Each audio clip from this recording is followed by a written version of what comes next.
नमस्कार, आप देख रहे हैं न्यूज़ 18 का डिजिटल प्लेटफॉर्म और मैं हूं आपके साथ सृष्टि शेखर। बिहार की राजनीति की बात करें तो बिहार की राजनीति एक बार फिर से बड़े बदलाव के मुहाने पर खड़ी दिखाई दे रही है। एक बार फिर से क्या, इसी बार करीब 2 दशकों तक राज्य की सत्ता का जो चेहरा था, मतलब मुख्यमंत्री नीतीश कुमार, अब सक्रिय राज्य की राजनीति से दूरी बनाकर राष्ट्रीय राजनीति की ओर बढ़ सकते हैं। और राज्यसभा के लिए नामांकन दाखिल करने के बाद ये लगभग अब तय है कि अप्रैल तक वे मुख्यमंत्री पद से इस्तीफा देंगे। अगर ऐसा होता है तो ये सिर्फ एक पद परिवर्तन नहीं बल्कि बिहार की राजनीति में एक बड़े युग के अंत और नए दौर की शुरुआत माना जा सकता है। तो देखिए, करीब 19-20 साल तक बिहार की राजनीति में चाहे गठबंधन कोई भी रहा हो, मुख्यमंत्री के रूप में तो नीतीश कुमार ही का नाम लगभग तय माना जाता रहा है। और 2005 में सत्ता संभालने के बाद उन्होंने कई जो बार सत्ता में आने में वापसी की है। विकास, सुशासन और सामाजिक समीकरणों के सहारे राज्य की राजनीति को लंबे समय तक स्थिर नेतृत्व दिया है। लेकिन अब अगर वे राज्यसभा के जरिए राष्ट्रीय राजनीति में सक्रिय भूमिका निभाने का फैसला करते हैं तो बिहार में पहली बार लंबे समय के बाद मुख्यमंत्री पद को लेकर खुली राजनीतिक प्रतिस्पर्धा देखने को मिल सकती है। अब राजनीतिक विश्लेषकों का यह मानना है कि इस संभावित बदलाव में राज्य में सत्ता का संतुलन भी बदल सकता है। और अब तक की जो गठबंधन की राजनीति है, जिसमें जेडीयू, जनता दल यूनाइटेड का प्रभाव सबसे ज़्यादा रहा है, लेकिन जब नए हालात में बीजेपी की भूमिका और मजबूत होती दिखाई दे रही है। और यही वजह है कि बिहार में बड़े भाई की भूमिका को लेकर बीजेपी के भीतर भी चर्चाएं तेज हो गई है। अब इसी बीच उन नेताओं के नाम फिर से चर्चा में आ गए हैं जिनके बारे में केंद्रीय गृह मंत्री अमित शाह ने अलग अलग चुनावी सभाओं में बड़ा आदमी बनाने का वादा किया था।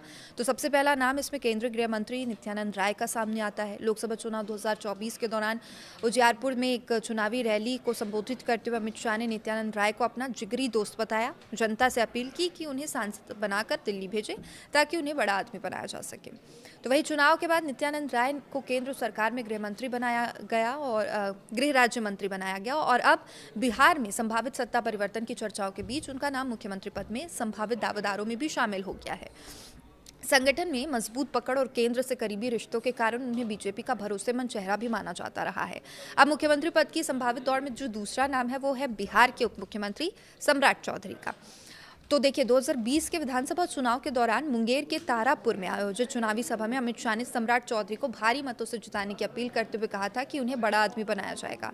तारापुर सीट से सम्राट चौधरी ने राष्ट्रीय जनता दल के उम्मीदवारों को बड़े अंतर से हराया था।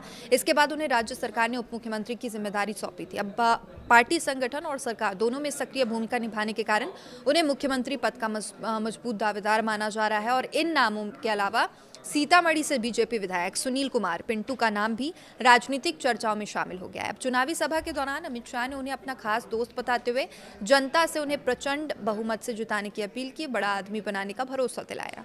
सीतामढ़ी में उन्होंने राष्ट्रीय जनता दल के उम्मीदवारों को कड़ी टक्कर देते हुए बीजेपी जो है वो जीत दर्ज की थी। और फिलहाल उनके पास कोई बड़ा सरकारी पद तो नहीं है, लेकिन पार्टी के भीतर उनका प्रभाव बढ़ा है। उन्हें भविष्य की राजनीति में एक संभावित चेहरा यही बड़ा प्रभाव बना सकता है।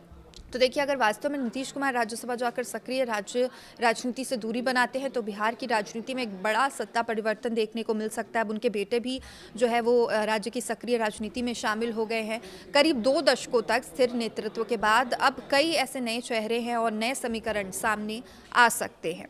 तो देखिए, फिलहाल मुख्यमंत्री पद को लेकर किसी भी पार्टी की ओर से आधिकारिक घोषणा नहीं की है और कोई भी पार्टी इसमें जल्दबाजी दिखाता हुआ भी नजर नहीं आ रहा है। लेकिन राजनीतिक गलियारों में ये सवाल लगातार गूंज रहा है कि नीतीश कुमार के बाद बिहार की सत्ता की कमान आखिर किसके हाथ में जाने वाली है। क्या बीजेपी का कोई नया चेहरा मुख्यमंत्री बनेगा? फिर गठबंधन की राजनीति कोई नया समीकरण पैदा करेगी? मंत्री इसमें कौन नए होंगे? और इसका जवाब आने वाले कुछ महीनों में साफ हो जाएगा। लेकिन इतना तय है कि अगर ये बदलाव होता है तो बिहार की राजनीति एक नए अध्याय में, यानी एक नए चैप्टर में प्रवेश करेगी। अपडेट्स के लिए देखते रहिए न्यूज़ 18। नमस्कार।